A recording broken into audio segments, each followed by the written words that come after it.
Lagay ng ekonomiya, kalakalan, negosyo at iba pa. Atin ang alamin dito sa Ang Pilipinas Ngayon.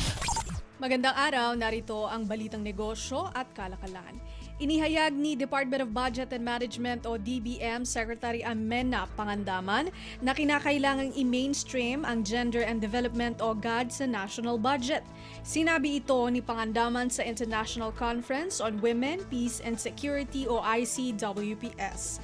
Paliwanag nito, hindi lamang dapat maglaan ng 5% budget kundi kinakailangan ding tiyakin ng mga leader na nakatutok ang kabuoang budget sa pag-e-empower ng mga kababaihan sa pamamagitan ng mga programa na nagbibigay ng kabuhayan at trabaho para sa lahat.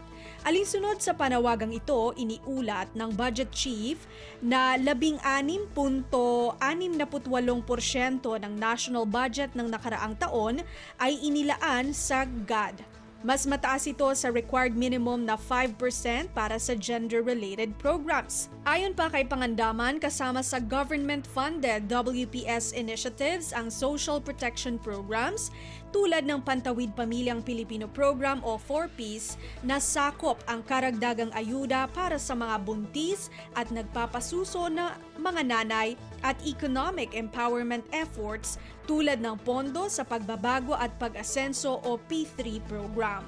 Binigyang diin ito ang People's Survival Fund o PSF na tumutugon sa mga pangangailangan ng kababaihan sa gitna ng climate crisis at sakuna at ang pamana program na sumusuporta sa peace building at development sa Bangsamoro Autonomous Region in Muslim Mindanao o BARM. Samantala, sa panig naman ni Australian Ambassador for Gender Equality Stephanie Copus Campbell, ipinunto nito ang mahalagang papel ng donors, kabilang na ang pribadong sektor at philanthropies sa pagpapatupad ng WPS initiatives at ang pangangailangang ibahagi ang kwento ng mga kababaihan batay sa mga pananaliksik upang makahikayat ng pondo para sa women-centered agenda. Lagay ng ekonomiya, kalakalan, negosyo at iba pa. Atin ang alamin dito sa Ang Pilipinas Ngayon. Habang papalapit ang undas, hinihimok ng Department of Energy o DOE ang mga Pilipino na maging conscious sa paggamit ng enerhiya kasabay ng mga biyahe ngayong weekend pauwi sa probinsya. Pinaalalahanan ni Energy Undersecretary Felix William Fuentebella ang mga biyahero na maghanda sa pamamagitan ng pagsusuri sa mga kondisyon ng kalsada, pagtitingin ng traffic updates at iba pang alternatibong ruta upang mabawasan ang travel time at fuel consumption. Marapat din ani ang magdala ng emergency kit at magsagawa ng regular vehicle maintenance upang tiyakin ang kaligtasan at wastong gamit ng gasolina. Nagpaalala rin ng DOE na maging responsable at ligtas sa pagmamaneho sa pamamagitan ng pagsunod sa speed limits. Maaari ring piliin na bumiyahe sa off-peak hours para makatulong sa pagtitipid ng enerhiya at pag-iwas sa trapiko. Mainam ding ikonsidera ang carpooling o angkas at paggamit ng pampublikong transportasyon upang mabawasan ang bilang ng mga sasakyan sa kalsada. Makatutulong ito sa pagbabawas ng matinding trapiko at tipid gasolina. Simula na manalasa ang Bagyong Christine, inabisuhan ang publiko na huwag munang bumiyahe sa rehiyon ng Bicol dahil sa isyu ng trapiko na dulot ng mga hindi pa maaaring daanang kalsada. Lagay ng ekonomiya, kalakalan, negosyo at iba pa. Atin ang alamin dito sa Ang Pilipinas Ngayon. Pangwakas sa ating balitang negosyo at kalakalan, nasabat ng Bureau of Customs o BOC sa Manila International Container Port o MICP ang 21 container ng smuggled frozen mackerel mula sa China. Kabahagi pa rin ito ng crackdown sa iligal na inaangkat na mga produktong agrikultura. Tinataya ng Customs Intelligence and Investigation Service o CIIS ang halaga ng bawat container ng frozen mackerel sa 8.5 milyong piso na siyang nagdadala ng kabuuang bilang sa 178.5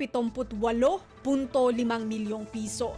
Nitong 16 na Oktubre, inirekomenda ng CIIS ng MICP na mag-issue ng Pre-Lodgement Control Order sa 21 container ng frozen mackerel mula sa China. Kasunod ito ng iniulat na kahina-hinalang impormasyon hinggil sa naturang shipments. Sa isang pahayag, sinabi ni BOC Commissioner Bienvenido Rubio na ginawa ang control order request dahil sa concerns ng misclassification, misdeclaration at undeclared goods sa shipment. Binigyang diin ni Rubio na mahalaga ang pagprotekta sa sektor ng agrikultura, kaugnay ng misyon ng ahensya na maiwasan ang pagpasok ng iligal na droga at kontrabando sa bansa.